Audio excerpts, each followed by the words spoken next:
Welcome guys, English tracker YouTube channel में आपका स्वागत है। इस वीडियो को दोबारा हमको रिकॉर्डिंग करना पड़ रहा है। इस कहानी का टॉपिक जो है ये है कंट्रोलिंग एंगर, यानी क्रोध को नियंत्रित करना। इस कहानी को हम वर्ड टू वर्ड इंग्लिश से हिंदी में ट्रांसलेट करेंगे और साथ ही साथ ग्रामर और टेंस से जुड़े इसमें नियमों को भी बताएंगे। इस वीडियो में आपको ऐसे ऐसे इंपॉर्टेंट वर्ड मीनिंग और सेंटेंसेस मिलेगा जिसमें आपको डेली यूज स्पोकन में आपका काम आएगा। चलिए बिना देरी को वीडियो को स्टार्ट करते हैं। वीडियो को आप कर दीजिएगा लाइक, चैनल को सब्सक्राइब, ताकि मुझे भी यहाँ से मोटिवेशन मिले। देखिए यहाँ पे there was once a young boy. यहाँ पे देयर का जो प्रयोग किया गया है ये केवल और केवल इंट्रोड्यूस वर्ड है। सब्जेक्ट या ऑब्जेक्ट का अगर अभाव रहता है सेंटेंस में तो उसके लिए हम लोग यहाँ पे देयर का प्रयोग करते हैं। ठीक है, यहाँ पे देयर का कोई सेंस नहीं होगा। वाज मतलब क्या था, वंस मतलब एक बार एक युवा लड़का था। हु मतलब जिससे या फिर जो, हैड मतलब क्या थी, जिसे थी।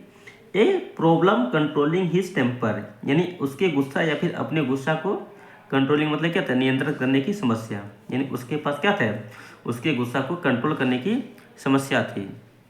व्हेन जब ही बिकेम एंग्री, जब ही मतलब क्या था वह, बिकम मतलब क्या था होता था, एंग्री मतलब गुस्सा होता था। ठीक है, गुस्सा, जब वह गुस्सा होता था, जब वह गुस्सा होता था वह, यहाँ पे क्या हो जाएगा, था हो जाएगा। ठीक है, यहाँ पे वुड है यहाँ पे, इसलिए इसका सेंस क्या हो जाएगा, था, बस या फिर केवल या फिर से मतलब क्या कुछ कहता था। एनीथिंग मतलब कुछ भी। ठीक है, वो जब भी वह गुस्सा होता था वह क्या कुछ भी कह देता था। जो दैट का मतलब क्या था, जो केम टू हिज माइंड, जो आता था। कैम मीन्स क्या था, आना। यहाँ पे कैम का सेकेंड फॉर्म है, इसलिए क्या आ जाएगा, आता था। टू हिज माइंड मतलब उसके दिमाग में, उसके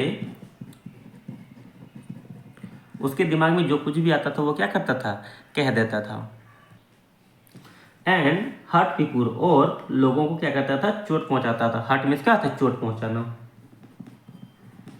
चोट पहुंचाना। ठीक है, लोगों को,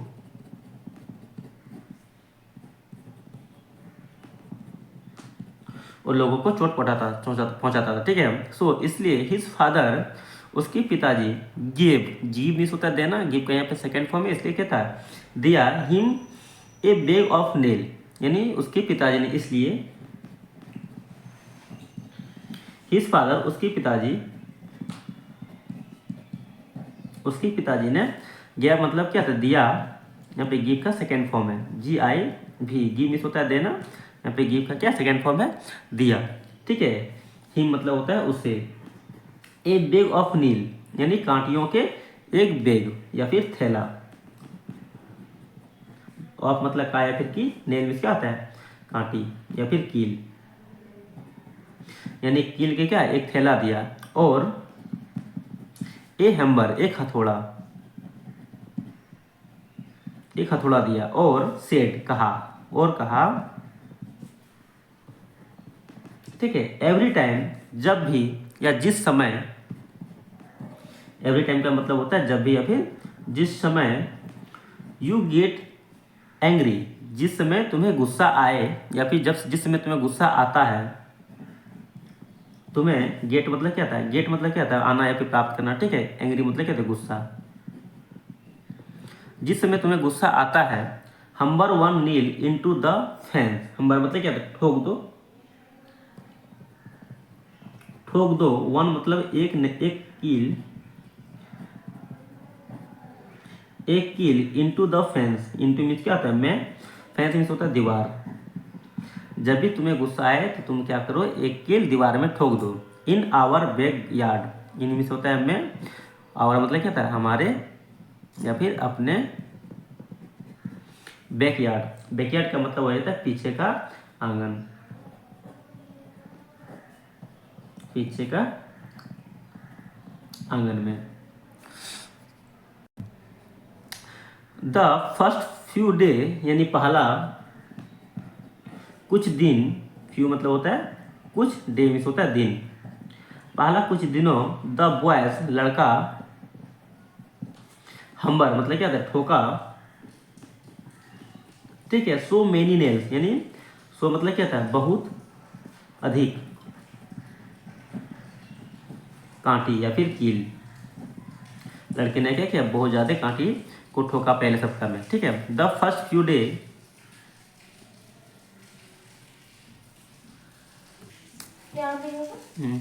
नेल, ठीक है। नेल मीन्स क्या होता है, कीलें, ठीक है।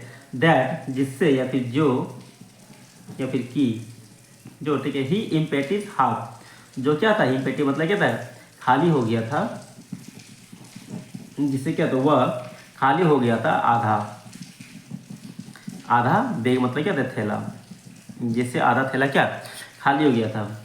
OVER over the week, over the week मतलब क्या था, पूरा सप्ताह,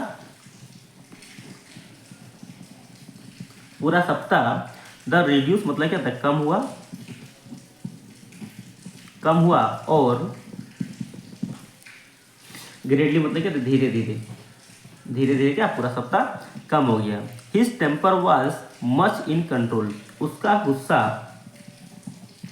उसका गुस्सा, वाई मतलब क्या था, मच मतलब क्या था, बहुत, या फिर ज्यादातर, या फिर अधिक, बहुत क्या, इन कंट्रोल, इनमें क्या था, में, कंट्रोल मतलब नियंत्रण,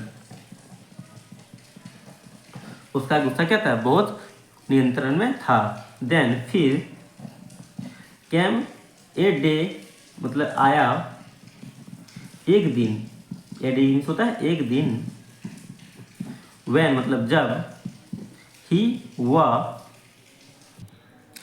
उसमें क्या था, ही था, he didn't lose his temper at all, वह नहीं खोया, लूज डोंट, डिडंट ही मतलब क्या होता है, नहीं खोया, नहीं खोया। हिज टेम्पर यानी अपना गुस्सा, या फिर अपना नियंत्रण, यहाँ पे हम गुस्सा की बात करेंगे, ठीक है। एट ऑल मतलब बिल्कुल भी, बिल्कुल वो क्या किया, अपना गुस्सा नहीं खोया। अब आगे देखें तो हिज फादर, उसके पिताजी, आस्क मतलब क्या, पूछा, हिम उससे, उसके पिता, आस्क मतलब पूछा, हिम उससे, उसके पिताजी उससे पूछा, टू रिमूव मतलब, सॉरी सॉरी, यहाँ आस्क का प्रयोग किया, यहाँ पे से होना चाहिए, ठीक है। रिमूव मतलब होता है हटाने के लिए, ठीक है। वन यानी एक, कील, ठीक है। इच डे यानी प्रत्येक दिन, प्रत्येक दिन, ठीक है। सो ताकि, सो दैट इसलिए, सो दैट का मतलब होता है इसलिए, या फिर ताकि का भी प्रयोग किया है, ठीक है। ताकि ही manage to control his temper, ताकि वह, मैनेज मतलब होता है नियंत्रण कर सके, नियंत्रण कर सके। टू कंट्रोल यानी देखिए यहाँ पे मैनेज टू कंट्रोल मतलब होता है, इसका मतलब भी हो जाता है नियंत्रण कर पाना, ठीक है। हिज टेम्पर यानी अपना गुस्सा, ताकि वह अपना गुस्सा क्या पूरी तरह से नियंत्रण कर सके, इसलिए क्या क्या हटाने के लिए वो बोला। फाइनली आखिरकार, आखिरकार one sorry, one the day यानी एक दिन, द चाइल्ड यानी बच्चा, वाज रिमूविंग द लास्ट नील यानी एक दिन क्या किया, बच्चा, रिमूविंग मतलब क्या, हटा रहा था, हटा रहा था, क्योंकि यहाँ पे क्या है, सब्जेक्ट है, सब्जेक्ट के बाद वाज का प्रयोग हुआ, उसके बाद क्या वर्ब में आईएनजी का प्रयोग है। ये कौन सा टेंस हो जाएगा, पास्ट कंटिन्यूअस टेंस हो जाएगा, ठीक है। यानी बच्चा क्या कर रहा था, हटा रहा था, ठीक है। द लास्ट नील यानी आखिरी, आखिरी कील, आखिरी कील। हिज फादर उसके पिता,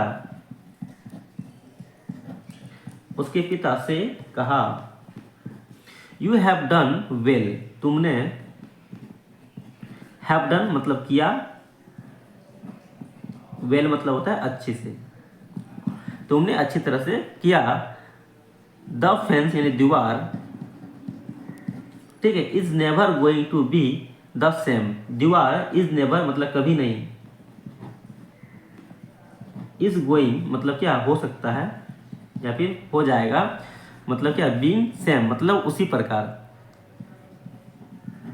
या फिर पहले की तरह, पहले की तरह, यानी पहले जिस तरह की दीवार था उस प्रकार के क्या बोल रहा है कि दीवार कभी नहीं होगा। इवन आफ्टर रिपेंटिंग, इवन मतलब क्या था भी, आफ्टर मतलब क्या था बाद में, रीपेंटिंग मतलब क्या होता है, दोबारा पेंट करने के बाद भी, दोबारा पेंट, ठीक है, बार बार पेंट करने के बाद भी क्या होगा, पहले जैसा दीवार नहीं हो पाएगा। लाइकवाइज इस प्रकार व्हेन मतलब क्या था, जब यू से मीन थिंग्स, यानी तुम से मतलब क्या कहते हो मीन थिंग मतलब क्या था, मीन का मतलब होता है, कह सकते हैं कि बुरी बातें, मीन थिंग्स मतलब होता है बुरी बातें। इस प्रकार जब भी तुम बुरी बातें कहते हो, इन एंगर गुस्से में you will leave A squirrel in the persons mind, यानी तुम, यहाँ पे हो जाएगा गागी का सेंस आएगा, लीव मतलब क्या है, छोड़ देते हो, ठीक है, छोड़ देते हो। स्कैरल मतलब क्या था, निशान, एक निशान, ठीक है, इन द पर्सन्स माइंड, यानी व्यक्ति के दिमाग में। जब भी तुम बुरी बातें कहते हो तो तुम क्या करते हो, व्यक्ति के दिमाग में एक निशान छोड़ देते हो बुरी बातों का, ठीक है। अब ये देखे तो एज मतलब इस प्रकार, ठीक है, एज इस प्रकार, द नेल डिडंट मतलब क्या था, किल, डिड मतलब क्या था, किया, ठीक है, इस प्रकार किल ने क्या किया, टू द फेंस यानी दीवार को भी। इसी प्रकार दीवार में क्या हुआ, कीलों का भी प्रभाव पड़ा है, या फिर दीवार को भी ऐसा ही किया, ठीक है। अब मोरल देखो, एंगर देखिए, यानी नैतिक शिक्षा की बात करें तो क्या हो जाएगा, नैतिक। एंगर इज डेंजरस, यानी गुस्सा है, ए डेंजरस मतलब क्या, एक खतरनाक, वेपन मतलब क्या होता है, हथियार। गुस्सा क्या है, एक खतरनाक हथियार है, लाइक ए नाइफ मतलब चाकू के समान, चाकू के जैसा या समान, चाकू के समान क्या है, गुस्सा है क्या, खतरनाक वेपन है, ठीक है। जब you put a knife in a man, यानी जब, ठीक है, यू पुट एक नाइफ मतलब तुम डालते हो चाकू को, इन ए मैन यानी एक आदमी में, और ड्रॉ इट बाहर निकालते हो, ड्रॉ इट आउट मतलब इसे बाहर निकालते हो, द वॉन यानी WOU एंड वॉन्ड मतलब क्या, जख्म हेल मतलब जख्म क्या आता है, भर जाता है, बट स्कैरल रिमाइन मतलब होता है, इसका मतलब होता है निशान, ठीक है, रिमाइन मतलब क्या, रहना, लेकिन उसका जो निशान है वो क्या आता है, रह जाता है। उम्मीद करते हैं कि ये वीडियो आपको समझ में आया होगा। चलिए इस वीडियो में यहीं तक, फिर मिलता है अगले वीडियो में, यहाँ तक के लिए जय हिंद।